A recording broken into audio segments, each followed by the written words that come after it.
श्री स्वामी समर्थ. सर्व स्वामी भक्तांचे सेवा मार्ग या चॅनलमध्ये पुन्हा एकदा खूप खूप खूप मनापासून स्वागत आहे.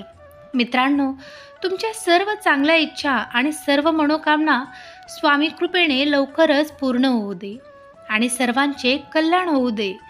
सर्वांचे सर्व स्वप्न पूर्ण होऊ दे. स्वामी आई तुम्हाला हसत खेळत आनंदात ऐश्वर्यात ठेवो ही स्वामी चरणी प्रार्थना करते आणि ब्रह्मांड नायक माऊली श्री स्वामी समर्थ महाराजांना त्रिवार वंदन करून आपल्या व्हिडिओला सुरुवात करते. धरतीवरती जनकल्याणासाठी अवतरलेल्या महापुरुषांपैकी एक होते ते श्री स्वामी समर्थ. ते साक्षात ईश्वरी अंश असूनही त्यांनी मनुष्य धर्मांचे नियम कधीच तोडले नाहीत. जनकल्याणासाठी केलेल्या महान कार्यामुळे आज कित्येक वर्ष उलटूनही येथे आज आपल्या जनमानसात ईश्वर रूपाने विराजमान आहेत. देव म्हणतात, एखादी मुंगी चावली तर कळा येतात, पण त्या मुंगीची नांगी तुम्ही पकडू शकत नाहीत. त्यामुळे कुणालाही कमी लेखू नका. प्रत्येक जण आपापल्या परीने श्रेष्ठ असतो, पण सर्वज्ञही नसतो हे विसरू नये. मुले चांगल्या नोकरीवर असलेले आईबाप इतरांना कष्टासमान लेखतात. तुमच्या मुलांचे अजून कशात काही नाही, मुले काय करतात असे छट्टेपणाने विचारतात. पण आपली हायफाय मुले अथवा मुली बाहेर काय गुण उधळतात हे सांगत नाहीत व पुढील जन्मात त्याचे फळ त्यांना भोगावे लागते. मुले हुशार असूनही आर्थिक दुर्बलतेमुळे ते उच्च शिक्षण घेऊ शकत नाहीत हे ते विसरतात. पूर्वीच्या काळातील मोठे मोठे संस्थानिक, जमीनदार, राजे रजवाडे यांच्या पुढील पिढींची आजची स्थिती कशी आहे ते आपल्याला माहीतच आहे. कलियुगात जे कराल ते याच जन्मात भोगाल. पापे वाढतील, पण जे चांगले कराल त्यांचे फळही त्वरित मिळेल. जो व्यक्ती आपल्या कर्मावर आणि कर्तव्याचे पालन करत नाही, स्वतः देव देखील त्याचा आदर करत नसतो. देव म्हणतो, वेळ कधीच थांबत नाही. आज वाईट दिवस चालू आहेत तर लवकरच उद्याचे दिवस चांगले देखील येणार असतात. फक्त आपण आपले कर्म करत राहायला हवे, कारण तेवढीच एक गोष्ट आपल्या हातात असते. देव म्हणतात, कोणालाही काही देताना कधीही अहंकार करू नये. तसेच उपकाराची भाषा दाखवू नये. काही सांगता येत नाही त्या व्यक्तीच्या मागच्या जन्मीचे ऋण तुम्ही या जन्मात फेडत आहात. धर्म आपल्याला जीवनाचा रस्ता दाखवतो, पण कर्म हेच आपल्याला आपल्या ध्येयापर्यंत पोहोचवत असतात. स्वामींची प्रचिती अनेक स्वामी भक्तांनी घेतली आहे. स्वामी वचनांचा जर आजच्या काळातही अनेक जण अनुभव घेत असल्याचे दिसून येते. कोट्यावधी भाविक स्वामी समर्थ महाराजांच्या अनुभव कथन करताना दिसतात. त्यांचा स्वामीवरील विश्वास किती दृढ आहे हे आपल्याला पाहायला मिळते. ठाकूरदास नावाचा एक प्रसिद्ध प्रबोधनकारक होता. तो जेव्हा कीर्तन करायचा तेव्हा लोक साक्षात डोलायचे, बोलायचे. तो अनन्य दत्तभक्त होता. इतके असूनही तो दुःखी होता, कारण त्यांच्या अंगावर उभारलेले कोड त्याला फक्त हाच प्रश्न होता की आयुष्यभर एवढे अनन्य भक्तांची दत्त उपासना करून आपल्याला कोड का झाला. एक दिवस वैतागून निर्णय करतो की आता संसार सोडून काशीला उर्वरित जीवन तिथेच काढावे. तो आपल्या परिवाराची व्यवस्था लावून काशीला जायची तयारी करतो. मात्र त्यापूर्वी तो गाणगापूरला जाऊन दत्तचरणी कस्तुरी अर्पण करायचा विचार करतो. जायच्या आधी तो गावकऱ्यांच्या आग्रहाखातर गावात दत्त प्रबोधन करतो. त्या रात्री साक्षात गुरुदत्त स्वप्नात येऊन आज्ञा करतात की काशीला न जाता अक्कलकोटला जा. त्या आज्ञा झाल्याने तू काशीला न जाता अक्कलकोटला जातो. स्वामी महाराज त्याला पाहताच म्हणतात की हमारी कस्तुरी लाओ. ठाकूरदासला स्वामींचा अधिकार करतो. स्वामी साक्षात दत्त अवतार आहेत अशी त्याला प्रचिती होते. तो स्वामी चरणी नतमस्तक होतो. ठाकूरदास स्वामींना म्हणतात की जीवनभर दत्त उपासना करूनही मला कुष्ठरोग का झाला? त्यावर स्वामी म्हणतात की हे तुझे भोग आहेत, वेळ आली की तेही संपतील. काही दिवसांनी स्वामी कृपेमुळे ठाकूरदासचा कुष्ठरोग बरा होतो. स्वामी बोध करतात की कर्मामुळे विपरीत प्रारब्ध प्राप्त झाले तरीही सत्कर्माची कास कधीही सोडू नये. उपासना करणे कधीही सोडू नका. भोग आपली वेळ आली की आपोआप संपणार आहेत.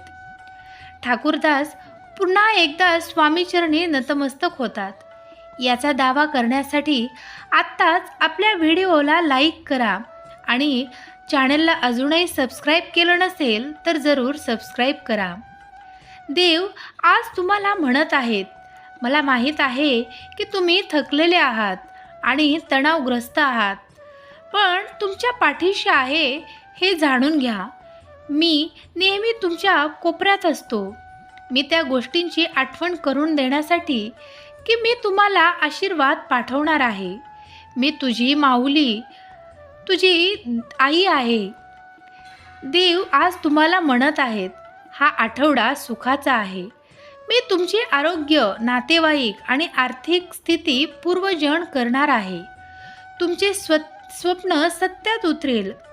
देवाला धन्यवाद द्या, कारण देवाने जगावर अशा प्रकारे प्रेम केले, जो देवावर विश्वास ठेवतो त्याचा नाश होणार नाही, तर त्याला अनंत काळचे जीवन मिळेल. तुमचा डोळा तुमच्या शरीराचा दिवा आहे. जेव्हा तुमचे डोळे निरोगी असतात तेव्हा तुमचे संपूर्ण शरीर देखील प्रकाशाने भरलेले असते. जेव्हा ते अस्वस्थ करत असतात तेव्हा तुमचे शरीर तुम्ही अंधाराने भरलेले असता. स्वामी समर्थ निस्वार्थ भक्तीने स्वामींना कसे जिंकता येईल याकडे तुम्ही जास्त लक्ष दिले पाहिजे. स्वामी आपला असा अतुल विश्वास आणि प्रेम असले पाहिजे की स्वामी आपल्यावरती स्वतःपेक्षा जास्त प्रेम करतात. स्वामी तुम्हाला आपल्या लहान बाळाप्रमाणे सांभाळतात. स्वामी स्वतः तुमच्या मार्गातील काटे, संकटे, दुःख स्वतःवर घेतात.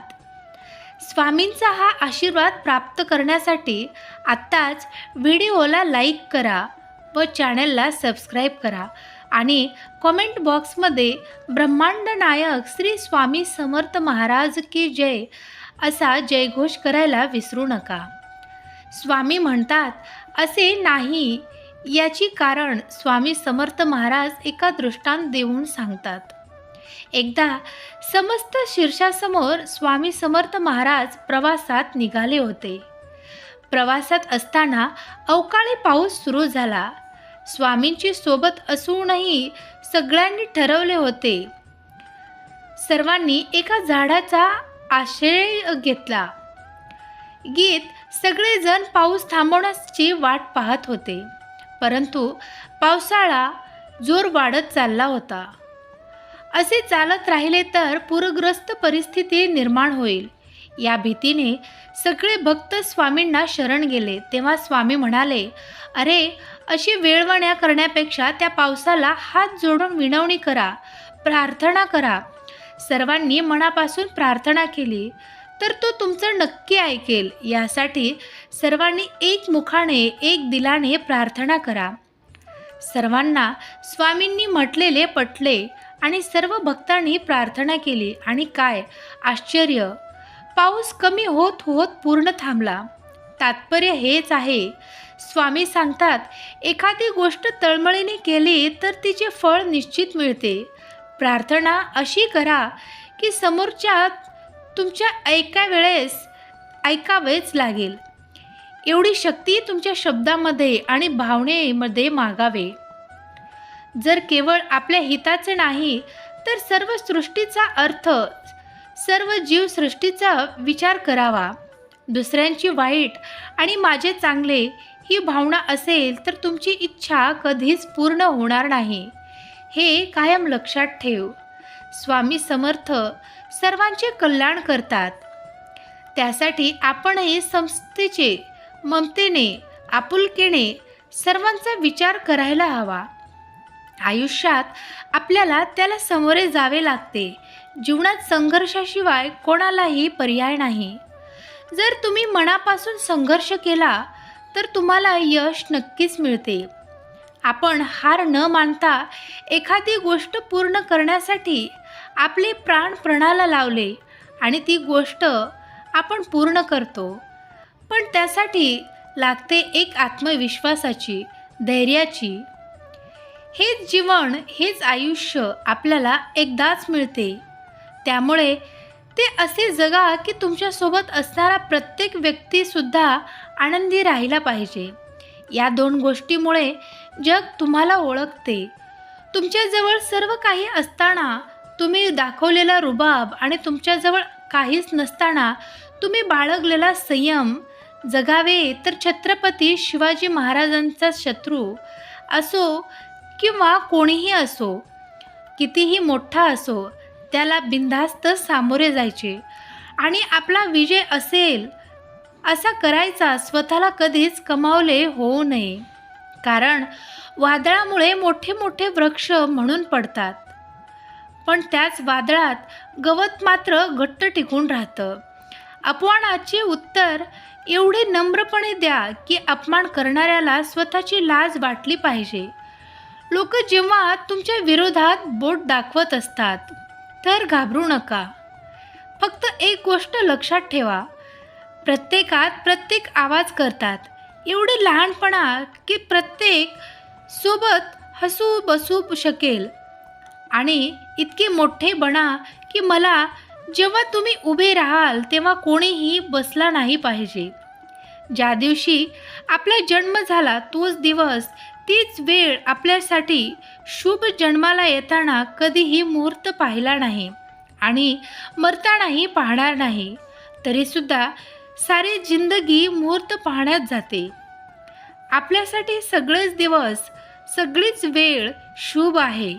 फक्त इच्छाशक्ती आणि करण्याची इच्छा असेल तर विचार करत बसण्यापेक्षा बोलण्याआधी विचार केलेला केव्हाही चांगला. नेहमी तुमचे सर्वोत्तम प्रयत्न करत राहा आणि हे करून देखील हे तुमची कदर करत नसतील तर तो त्यांचा दोष आहे, तुमचा नाही. श्री स्वामी समर्थ. मित्रांनो, तुम्ही अजूनही संदेश ऐकत असाल आणि अजूनही आपल्या चॅनलला सबस्क्राईब केलं नसेल तर जरूर सबस्क्राईब करा. व्हिडिओला लाईक करा, शेअर करा. श्री स्वामी समर्थ कॉमेंट बॉक्समध्ये श्री स्वामी समर्थ नावाचा जयघोष करायला विसरू नका. श्री स्वामी समर्थ. जय जय स्वामी समर्थ. अवधूत चिंतन. श्री गुरुदेव दत्त.